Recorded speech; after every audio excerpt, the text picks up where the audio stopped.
একটি বিশেষ ঘোষণা, আমার সমস্ত সম্মানীয় ছেচরা বন্ধু বান্ধব ও আমার কিছু ছেচরা আত্মীয় স্বজনদেরকে বিশেষভাবে জানানো যাইতেছে যে যারা নিজের বিপদের সময় আমার কাছ থেকে টাকা ধার নিয়েছেন এবং ধার নেওয়ার পর সেই টাকা ফেরত দেওয়া তো দূরের কথা, এখন আমাকেই চিনতে পারেন না, আমার সাথে দেখা করেন না, ফোন করলে ফোন ধরেন না, এমনকি কোনোদিন সামনাসামনি দেখা হলে আতঙ্কবাদীর মতো লুকিয়ে যান, তাদেরকে বলছি আমি আপনাদের সুব্যবহারে আমার ধৈর্যের বাঁধ হারিয়ে ফেলেছি।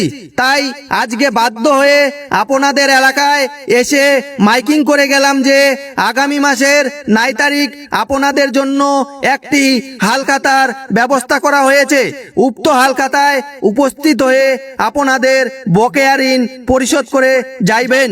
এই হালখাতায় যারা সম্পূর্ণ টাকা পরিশোধ করবেন তাদের জন্য রয়েছে বিদেশি আদর যত্ন, আর যারা 1 টাকাও পরিশোধ করিবেন না আমি তাদের জন্য কঠোর থেকে কঠোরতম ব্যবস্থা নিতে বাধ্য হব। দরকার পড়লে সুপ্রিম কোর্ট পর্যন্ত যাব, তবুও আপনাদেরকে আমার উপার্জন করা টাকা হজম করতে দিব না। তাই উক্ত হালখাতায় উপস্থিত হইয়া আপনাদের বকেয়া ঋণ পরিশোধ করিয়া ভদ্রতার পরিচয় দিয়া যাইবেন। স্থান ফাত্রাপাড়া বিচুদি বাগানের পাশস্থ ময়দানে।